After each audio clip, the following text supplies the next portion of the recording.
Olá a todos, sejam todos bem-vindos ao Drone Physics, o nosso canal de ensino remoto emergencial do Cefet, Campus 8.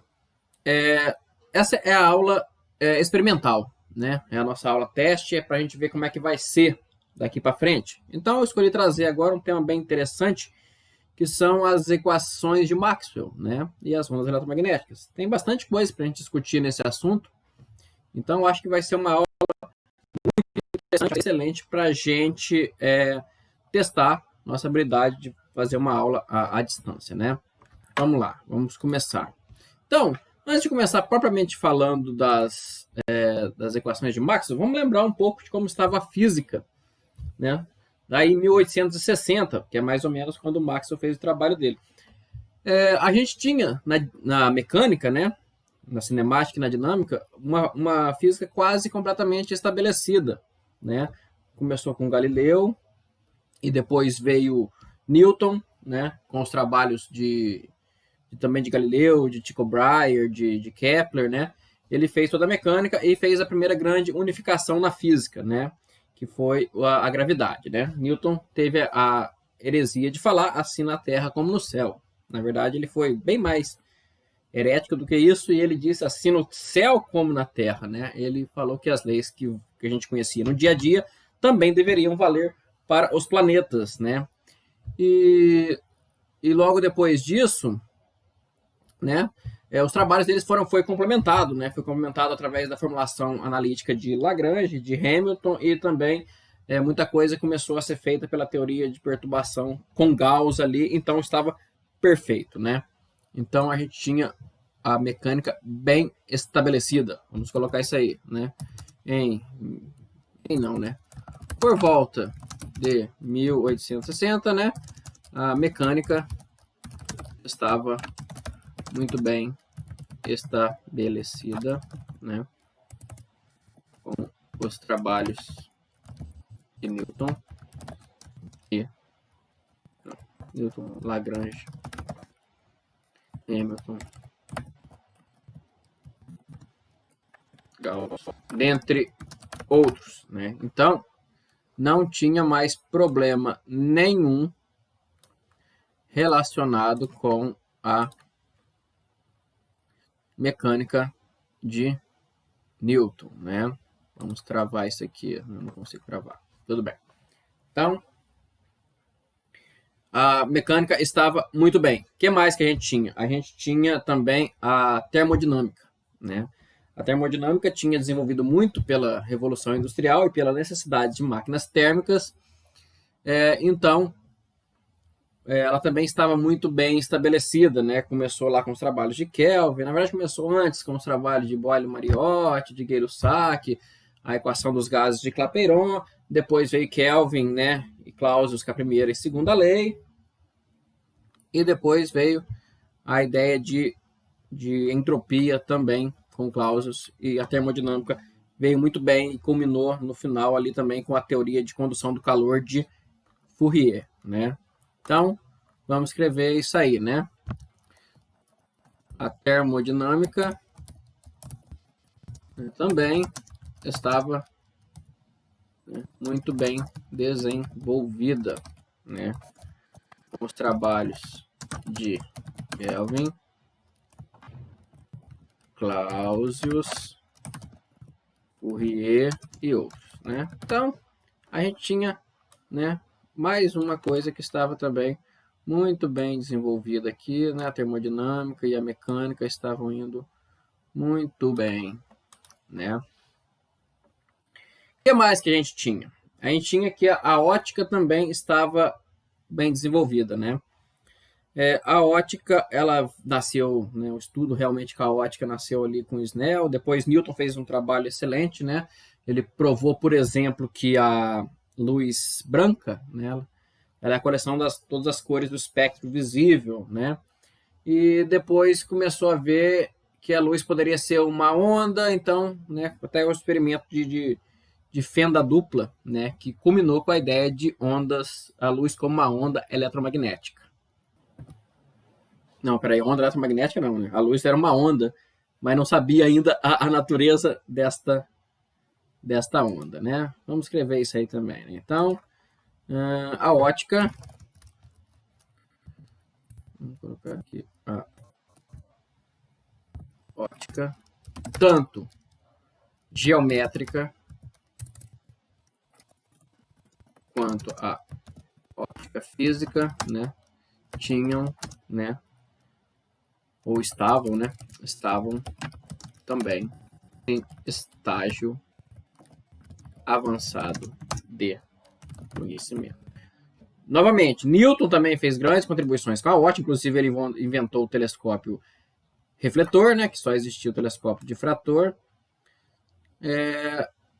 Então veio a ótica também, depois da experiência da fenda dupla de Thomas Young, ela estava bem desenvolvida, né? Então a ótica também estava em estado avançado, né? Finalmente chegamos no magnetismo, né? Como é que estava o eletromagnetismo da metade do século XIX, né? Vinha muito bem também, né? A gente tinha a lei de Gauss, que na verdade é a lei de Coulomb diz respeito à interação entre as forças. A gente tinha a lei de Biot-Savart e a lei de Ampère, né? Que também estavam diz respeito à geração de campos magnéticos através de correntes elétricas, né? E Faraday tinha feito a grande descoberta, né, do fenômeno de indução eletromagnética, né? Que um fluxo magnético variante no tempo provocaria uma força eletromotriz, né, nas palavras dele. Então, Maxwell veio complementar isso através de puramente coerência matemática, né? A gente vai mostrar isso aqui para frente, né? Vamos só escrever isso aqui também, né? Vamos escrever assim, né? O eletromagnetismo também, né, estava muito bem, né? Vamos colocar assim, né? A lei de Coulomb barra Gauss, né, que é basicamente uma pode ser deduzida da outra, né, explicava a interação entre cargas, né? A lei de Biot-Savart barra Ampère explicava, né, a produção de campos magnéticos devido a correntes, né? E Faraday barra Lenz, né, mostraram a existência da indução eletromagnética, né? Então a gente tinha isso aqui no eletromagnetismo, né? A gente tinha o eletromagnetismo sendo explicado, né, completamente, né, por essas leis, né? Depois a gente teve Volta também fazendo a pilha e tal, né? Fenômeno de armazenar energias elétricas, né? E então o eletromagnetismo estava a teoria e o experimento batiam muito bem, tá? Belezinha. Vamos mostrar agora como estavam as equações antes de Maxwell, né, mexer, né? A gente tinha, para começar, a lei de Gauss, tá? O que a lei de Gauss dizia? Ela dizia o seguinte, ela dizia que, só um minuto.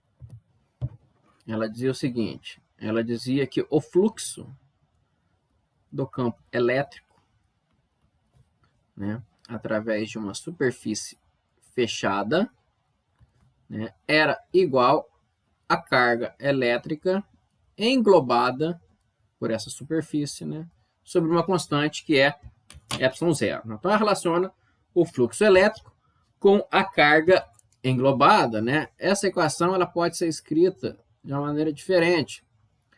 Ela pode ser escrita o seguinte: divergente do campo elétrico é igual a densidade de carga sobre ε0, tá?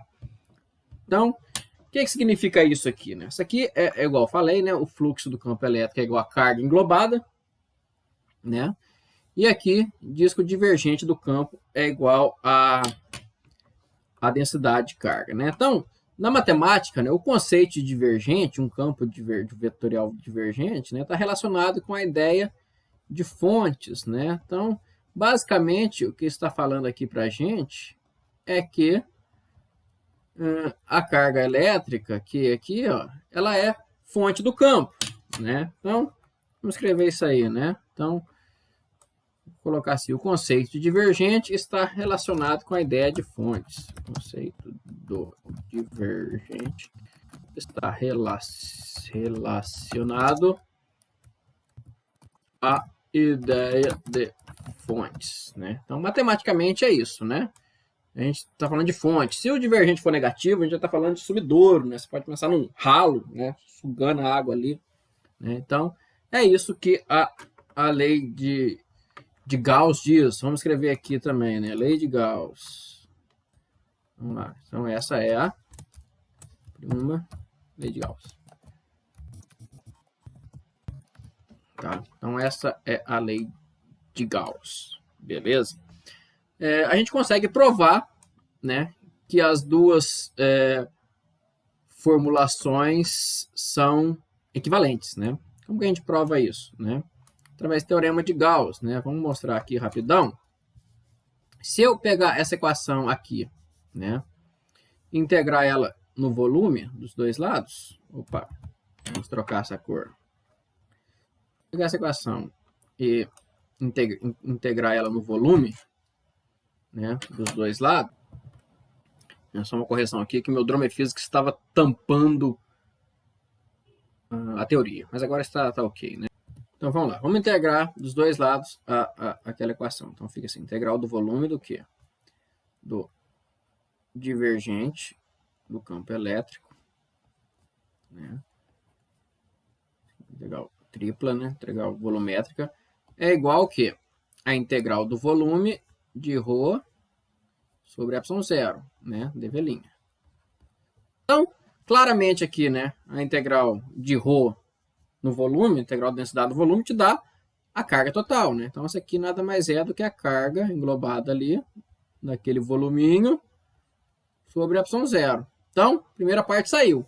E a segunda parte aqui? A segunda parte, a gente precisa usar o teorema de Gauss, ou o teorema da divergência, né? Então, teorema de Gauss, né? O que o teorema de Gauss diz para a gente, né? O que ele diz para a gente? Ele diz o seguinte. Ele diz o seguinte, né? Ele diz que a integral volumétrica da divergência de um campo F, né? dV' aqui, é igual ao fluxo em uma superfície fechada desse mesmo campo F. Tá? Esse é o teorema de Gauss. Então, isso aqui, ó, né? Vou até botar aqui uma corzinha vermelha, né? Então, olha aqui que belezinha, né? Essa parte aqui, né? Tá aqui, na integral do volume. Então, eu posso substituir essa equação por uma equação desse tipo aqui, ó, tá? Então, vamos fazer isso. Então, vamos substituir, tá? Então, pega aqui uma setinha, né? Então, a gente vai substituir isso aqui, né? Então, vamos lá. Então, fica o seguinte, integral numa superfície fechada, ou seja, o fluxo do campo elétrico, numa superfície fechada é igual a quê? Tá aqui, ó, aqui é só ε0. Aqui é só ε0, né? Essa carga é a carga englobada. Beleza? O que mais que a gente tem? A segunda lei a segunda equação de Maxwell, né? Ela me diz que o fluxo do campo magnético em relação a uma superfície fechada é igual a zero, né? Também pode ser expressa através de divergente de B é igual a zero, né? Então, o que essa lei significa, tá? Ela significa uma coisa bem simples. Ela significa que não existe monopolos magnéticos, né? Não existe uma carga magnética. Todo ímã tem que ter norte e sul. Você nunca vai quebrar um ímã e obter só norte ou só sul, né? Então, vamos botar isso aqui, né? Essa segunda aqui é chamada de lei de Gauss do magnetismo. Lei de Gauss do magnetismo. Isso significa ausência de monopolos magnéticos, tá? Então, não existe monopolo magnético, né? Todo ímã, se você cortar, vai ser norte e sul. Você corta ele no meio, vira um novo norte, um novo sul, né? Nunca vai ter uma carga líquida magnética, tá? Qual que é a terceira?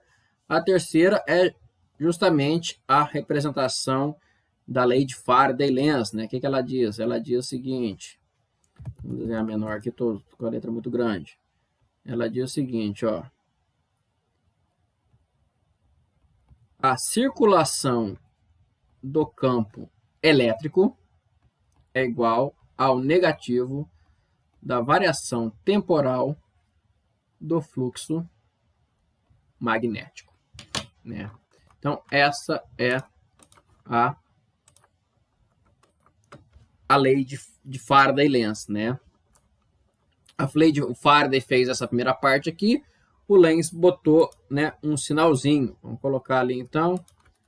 Ah, não, vamos colocar isso ainda não. Isso aqui a gente pode representar de outra forma também, né? A gente pode reescrever essa equação da seguinte forma. O rotacional de E é igual a menos ddt de B, né? Então, essa é a lei de Faraday-Lenz, tá? Lei de Faraday-Lenz. Tá? Então, essa é a lei de Faraday-Lenz. O que sobrou? A quarta equação. A quarta equação é a equação de Ampère, tá? É a equação de Ampère que está faltando aqui, né? O que a equação de Ampère fala? Né? Ela fala sobre a circulação do campo magnético, né?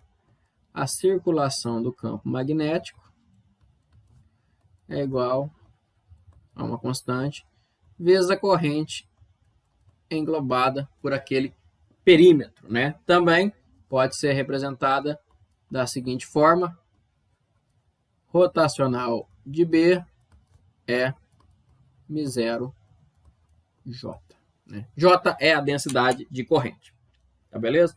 Então, essas eram as equações pré-Maxwell, né? Vamos reescrever a parte diferencial delas aqui, né? Para a gente poder guardar elas direitinho e trabalhar com elas depois, né? Então, a gente tem justamente o seguinte, né? A gente tem divergente de E igual a ρ sobre ε0. Essa é a primeira. Rotacional de E é igual a menos ddt de B. Essa é a segunda. Divergente de B é igual a 0. E rotacional de B é igual a μ0 J. Tá? Então, essas são as equações de Maxwell, pré-Maxwell, né? As equações que já existiam antes de Maxwell trabalhar. O que o Maxwell fez? Ele descobriu que essa última equação aqui, ela apresenta problemas, tá? Vamos colocar aqui. Isso aqui, ela apresenta problemas. Por que ela apresenta problema? Porque essa equação não está de acordo com a equação da continuidade, tá bom?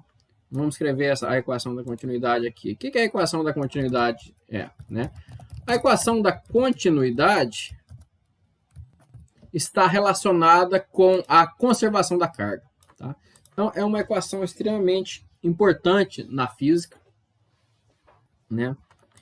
Que é ela que garante que a carga elétrica é conservada, né? E ela tem a seguinte expressão, né? A variação da carga elétrica, ou melhor, da densidade da carga elétrica é igual a menos o divergente da densidade de corrente. Então, essa é a expressão da equação da continuidade, né? Então, ela tem uma interpretação bem simples. Considera aqui que você tem nesse lugar aqui carguinhas, tá? Vou botar de vermelho aqui. Então, tem carguinhas aqui dentro, várias carguinhas, tá? E esse é o instante t igual a zero. Vou colocar aqui. Ou t igual a t0, né? Para ser mais geral, tá? Então, no instante t igual a t0, você tem carguinhas, tá?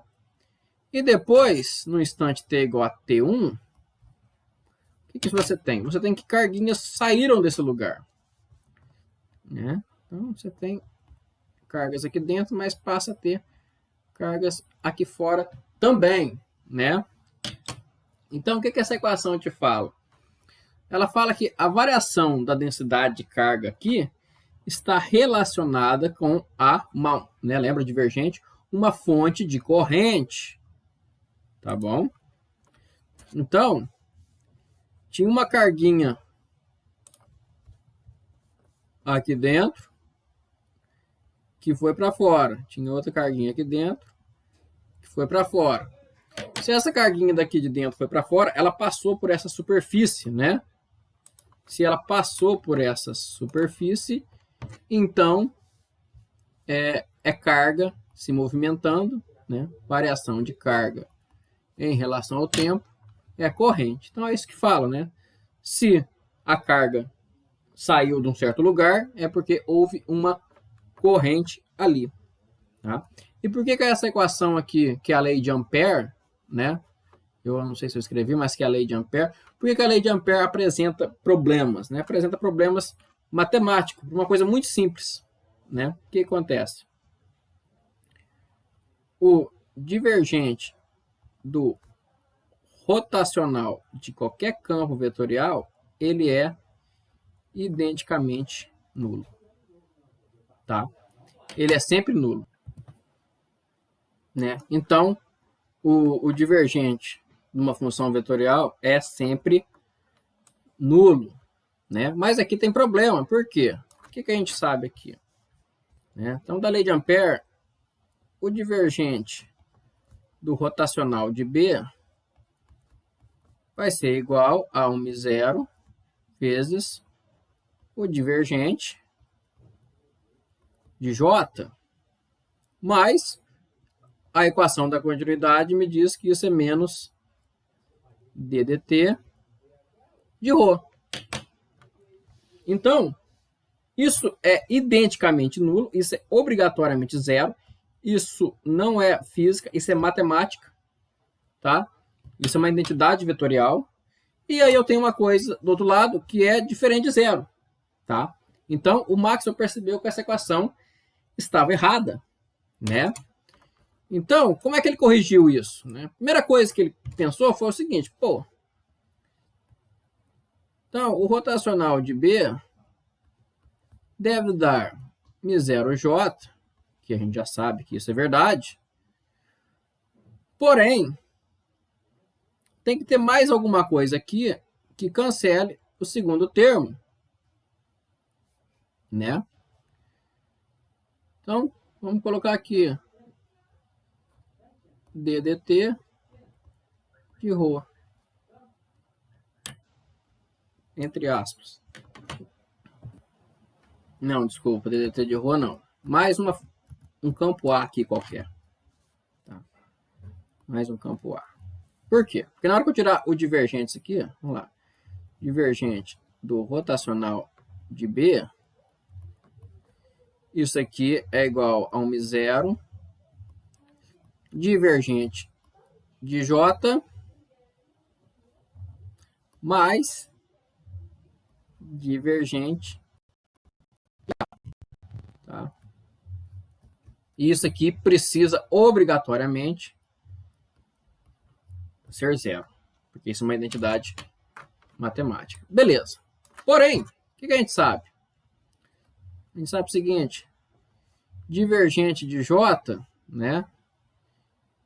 Isso aqui, quanto que vale? É menos ddt de ρ, tá? Então, esse termo aqui, divergente de A, precisa obrigatoriamente ser mais DDT de ρ, tá beleza? Né? Então, a gente precisa dessas coisas. Para aí, se isso for verdade, com certeza isso aqui vai dar zero, porque um é mais e o outro é menos. Então, esse termo é isso aqui. Esse termo é isso aqui, tá?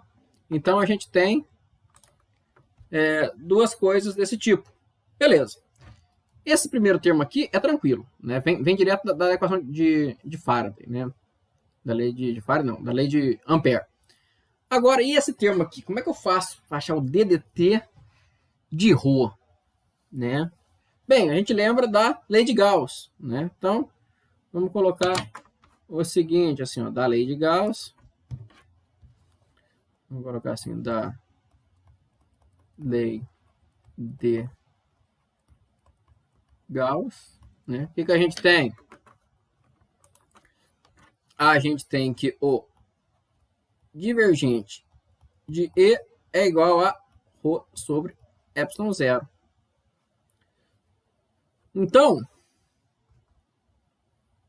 o meu ρ pode ser escrito como divergente de E, né, vezes o epsilon zero. Agora está tranquilo, né? Então, disso aqui eu posso falar o seguinte. dρ dt é igual a... Vou trocar só a ordem ali. Opa, ficou feio. É igual a divergente do que? De epsilon zero dE dt. Tá? Então, esse termo aqui em cima, o divergente do A, que precisa obrigatoriamente ser o divergente do ρ, ele nada mais é do que epsilon zero dE dt.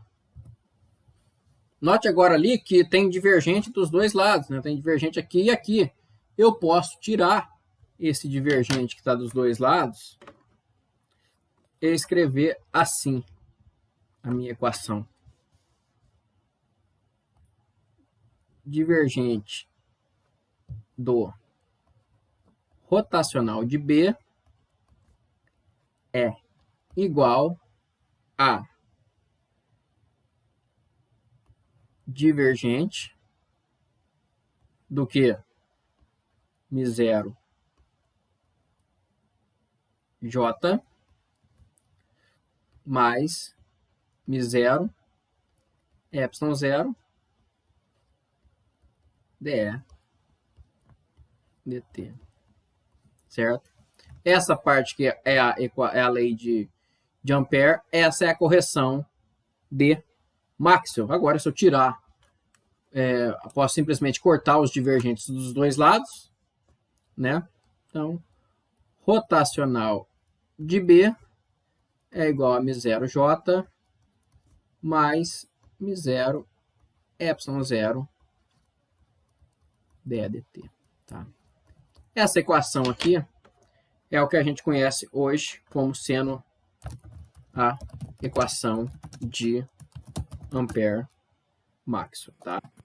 Foi por Ampère e foi corrigido por Maxwell. Então, essa é a equação de Ampère-Maxwell, né? Então, é uma equação extremamente importante e ela vai dar origem a uma discussão, né? Ela vai dar origem à possibilidade de termos ondas eletromagnéticas, tá? A existência de ondas magnéticas vai ficar no próximo vídeo, né? Vejo você lá em alguns minutos. Até mais.